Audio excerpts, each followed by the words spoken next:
Daniel Mastral faleceu sob circunstâncias misteriosas. Seus últimos relatos apontavam perseguição de satanistas. Agora, Daniel Lopes revela o que Mastral contou sobre incorporação espiritual, demônios que dominam regiões geográficas e a verdade por trás dos homens de poder que mudam história. Como é que tu sabe que tá de fato incorporado e não é um cara ali apenas num transe ou num estado mental? Então, tem muitas vezes né? Tem outras que não são, né? Teve uma conhecida minha que ela ficou possuída. E geralmente quando a pessoa incorpora, ela não lembra. Vamos supor que o cara ficou 10 minutos incorporado. Esses 10 minutos pra ele não existiu.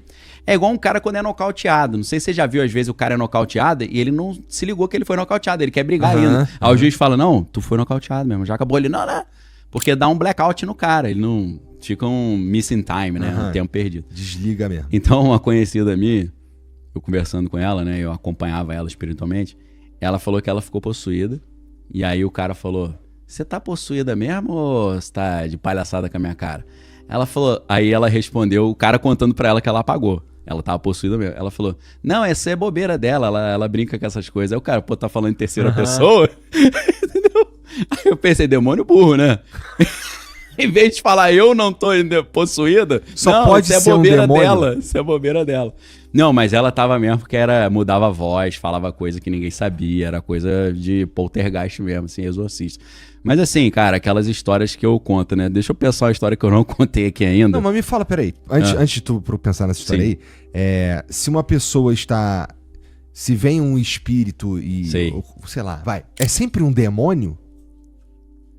Cara, é como se os anjos não tivessem autorização pra fazer isso, entendeu? É só a galera que desrespeita a regra. Então a gente tem anjo e demônio apenas. Tipo, se eu morrer, eu não posso, como Igor, incorporar em alguém. Assim, do ponto de vista mesmo da tua religião. No cristianismo tradicional, não. Porque a Bíblia fala que o morto não volta pra sua casa. A Bíblia fala em favor dos vivos consultar-se aos mortos. Na parábola do rico e do Lázaro, o rico tenta voltar à vida, não consegue. Ele pede para alguém mandar um aviso para a família dele para ser correto, para não ir para o inferno. Eles falam que não é possível. Então, parece que na Bíblia, é claro que existem várias outras interpretações, como o Evangelho segundo o Espiritismo de Allan Kardec, mas na minha leitura pela Bíblia, essa comunicação é impossível. O que a gente entende a partir da Bíblia é que espíritos se passam por pessoas para enganar as pessoas. Né? Se passa pela vovozinha, se passa pelo teu tio. E é claro que Allan Kardec, nos livros O que é o Espiritismo, ele vai falar que um espírito pode se passar por outra pessoa, pode fingir uma identidade, né? Aí fica um negócio meio difícil, porque você não sabe com quem que você está conversando. Às vezes o cara fala com a mesma voz, que o seu avô sabe tudo que o seu avô fez, mas não é ele. É alguém que está se passando por ele. Você fala, pô, então o mundo espiritual é a lógica do Sérgio Malandro, né? Que é pegadinha do malandro. Tudo é pegadinha. Você viu que eu não sei, né? Eu falar, meu irmão, não tem como pegar a impressão digital, a biometria do cara. Vovô, bota a biometria aí. Não tem. Então fica uma pegadinha. Pra gente é sempre um espírito, né? Pode ser um espírito do bem, do mal, mas geralmente, na nossa concepção, o do bem, ele não tem essa autorização. Na verdade, cara, existe uma teoria muito louca que eu acho que faz um sentido, que é o seguinte: demônio é anjo caído, anjo que não quis trabalhar mais para Deus. Anjo não consegue entrar nas pessoas, porque senão explode, não cabe. É impossível, porque a pessoa tem uma alma, o anjo também, então não...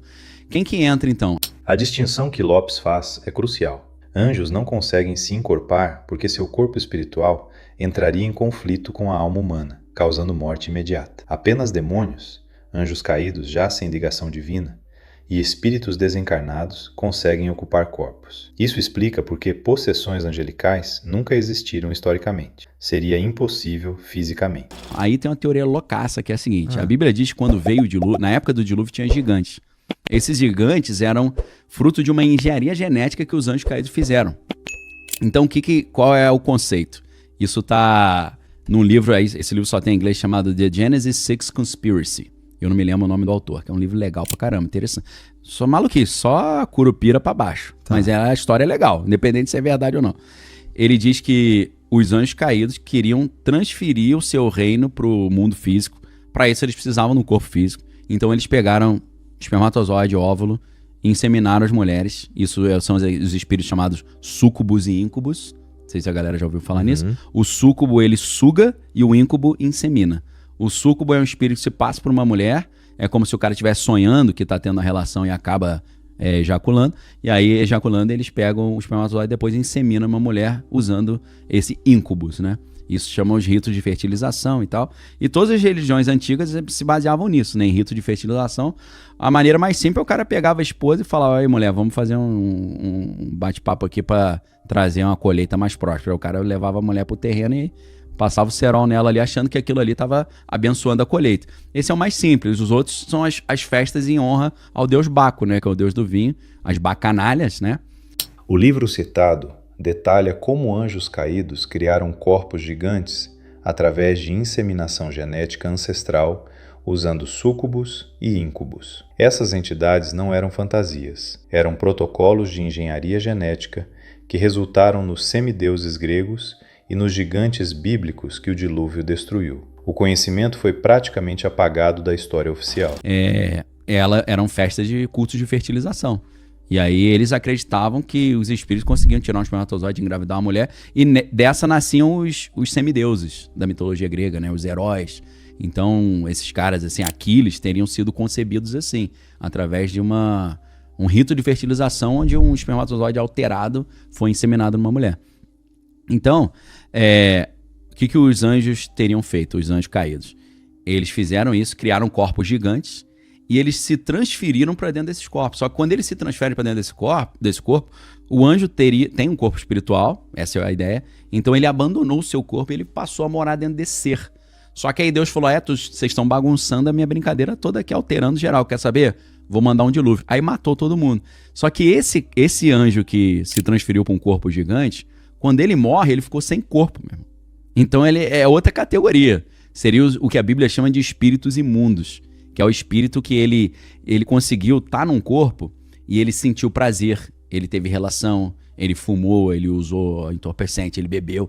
Então ele tá sempre querendo voltar para dentro de um corpo para voltar a sentir essas paradas, né? Aí é lógico que no espiritismo vai chamar isso de um espírito obsessor e tal. Quando um anjo caído mora em um corpo gigante e esse corpo morre, o espírito fica preso numa categoria intermediária, os espíritos imundos, daimones. Eles desenvolvem apego ao prazer físico e buscam constantemente reencarnar ou possuir. Isso explica a obsessão demoníaca crônica em certas famílias. São espíritos que experimentaram luxúria ancestral. Tem que ser doutrinado, você tem que falar: não faz essas paradas não, procura um caminho do bem que você vai se dar melhor. Então, respondendo a tua pergunta, para essa galera loucaça, quem entra nos seres humanos é esse pessoal que perdeu o corpo. O anjo nem consegue entrar. O anjo ele faria uma semi-canalização, que eles falam. Ele pilota o cara à distância. Mas controle remoto. Então vamos lá, se pela doutrina cristã eu morri, eu não posso voltar, não posso nem me comunicar. Tem controvérsia, tem linhas que não creem nisso. Estou falando a que eu creio, uma linha. Tá. Então, na linha que você crê, a princípio, o número de espíritos que incorporariam nas pessoas é finito e ilimitado. É fixo, é fixo. Entendi. Tem um número X, mas muito mais, acho que muito mais do que seres humanos que tem, né? Porque é uma galera, é muita gente, né, meu irmão? Deve ser gente pra caramba, não sei. Não sei. Mas é claro que nos 8 bilhões de pessoas no mundo não estão incorporadas, eu acho, né? É verdade. Não é uma coisa que é 24 horas, né? É um grupo menor, né? É menos gente mesmo, de fato. Tem mais... E uma vez eu conversei com um cara, e assim, eu ainda não esqueci não, a gente ia falar do aspecto espiritual do que tá acontecendo. Na verdade, eu tava contando o molequinho falando que atravessou a parede pra ajudar a menina. Eu parei nesse ponto, eu tô com isso aqui guardado na gaveta. Então vai, depois não, eu volto. Pô, tava maneiro pra caramba, se quiser, a gente deixa o moleque pra lá. Fala, moleque, ó, mês que vem... Então lembra do moleque aí que eu vou. Tá guardado no bolsinho aqui. Uma vez eu conversei com o Daniel Mastral, que infelizmente faleceu. Sim. Inclusive, as condições da morte dele, assim, são meio... Eu até hoje não sei direito o que aconteceu. Coisa de filme também, né? Mas é doido que, assim, não é esse o ponto, mas... Cara, todo mundo da família do cara morreu, né? Isso é maluquice, né? Ele perdeu o filho, a esposa e agora ele. Foi tudo, assim. Vida triste, né? E ele falava lá que os satanistas estavam correndo atrás dele e, no fim das contas, foi embora toda a linhagem. É meio doido isso daí. Apesar de que ele deixou um filho. Deixou? Deixou, com a outra esposa. Tá, então eu não sabia disso, então ainda tem.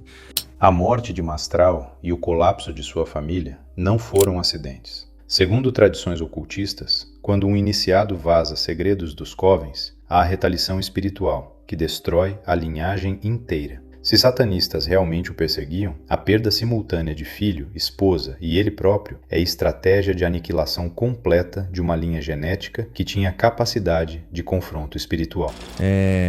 E ele estava me contando sobre algumas experiências que ele teria tido lá, de invocar demônio e tudo mais.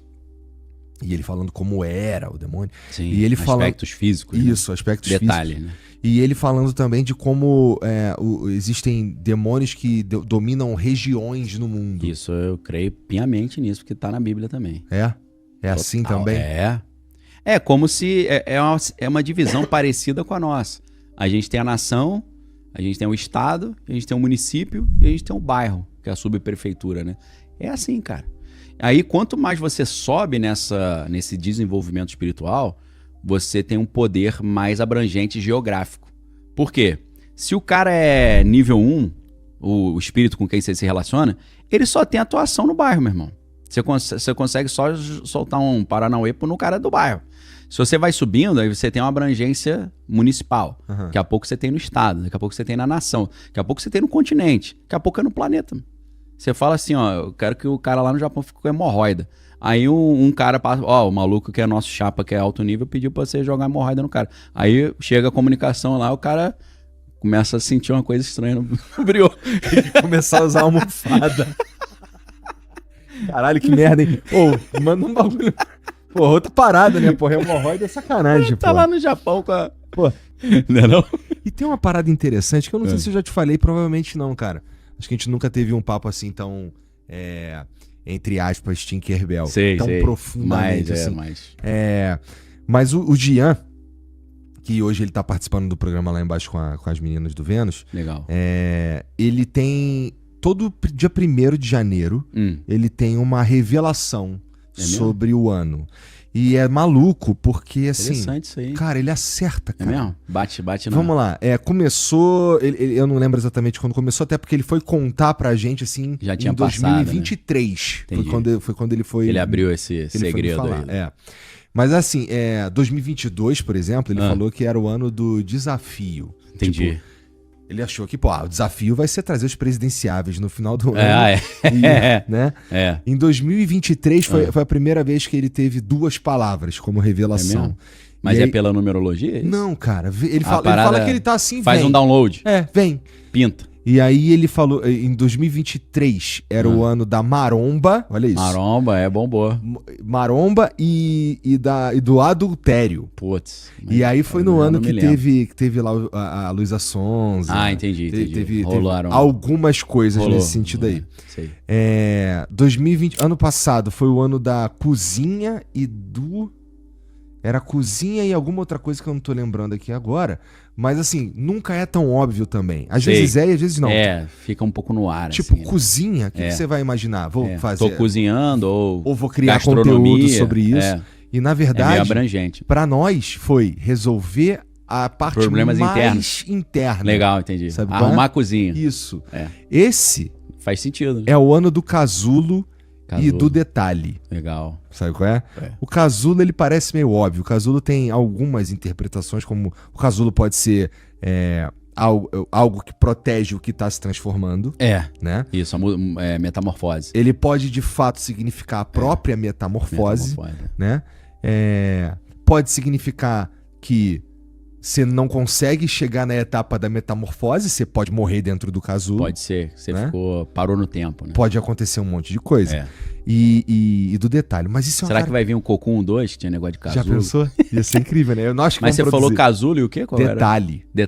Detalhe. E aí, ele fala assim, cara, já acontece tantos anos seguidos que eu fico assim, cara, deve ser coisa na minha cabeça. Eu vou fazer, vou não prestar atenção nisso. Sim. Ele falou que simplesmente vem. É uma voz que fala com ele. Entendi. 2 palavras e não repete, não acontece nada.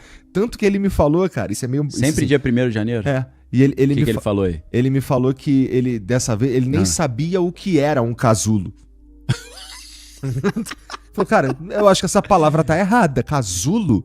O fenômeno descrito, receber 2 palavras em download mental no 1º de janeiro, que definem o ano, é documentado em Transe e Mediunidade desde Allan Kardec. Lior Suchard e Uri Geller experimentam o mesmo. Informações chegam sem compreensão cognitiva prévia, como um acesso a um banco de dados interdimensional de conhecimento futuro. Ele não sabia o que era casulo? Eu explicar pra ele o que era um casulo. Você conhece? Eu lembrei do meu irmão que era assim. É.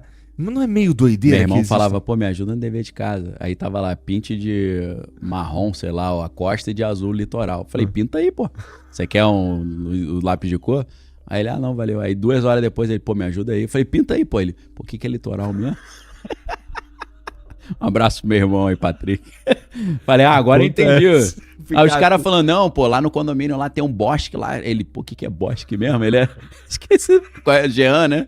Tá no mesmo naipe. Né? E aí, assim, não é interessante que existam pessoas que... É interessante. Porque qual que é a parada? Se não fizesse... É claro que o nosso cérebro, isso é uma parada que eu penso. Tem uma capacidade ali monstra, né? Mas então, assim, eu, cético que sou, eu fico pensando, nosso cérebro tem uma capacidade incrível de ver padrões. Pescar coisa, E de, sei lá, eu vou fazer isso que você falou encaixar na minha vida de alguma forma. Entendi. Porque eu, sei lá, já que você falou que vai ser o ano da maromba... Acaba sendo. Eu vou, É profecia autorrealizável. Mas, cara, assim, eu nem... Porque assim, foi em 2023 que a gente começou a treinar, foi quando a gente começou a criar o... Eu tô falando aqui de tu receber as profecias, tá ligado? Pô, eu não sabia o que era casulo, pô. Que parada é essa? O cara não sabia o que era casulo. Parece meu irmão. O que é mais... Não, posso dar um exemplo que é idêntico a isso? Veio um cara aqui no Brasil um tempo atrás, que ele é meio que o sucessor do Uri Geller, que é israelense também. Lior Suchard. Ele foi no programa da Ana Maria Braga, meu irmão. Ele já chegou falando pra todo mundo a senha do cartão de crédito dos caras. Falou, sabe qual é a tua senha? Chega aqui e falava no ouvido do cara. Que isso? Aí a Ana Maria Braga falou, duvido você descobrir uma coisa. Ela falou, qual é a cor da minha calcinha? Aí ele se concentrou e falou assim, eu não sei o que significa isso, mas a palavra que veio na minha mente é cinza. O que é cinza, ela? O cara nem sabia o que era a palavra, mas a palavra veio. E ele mandou.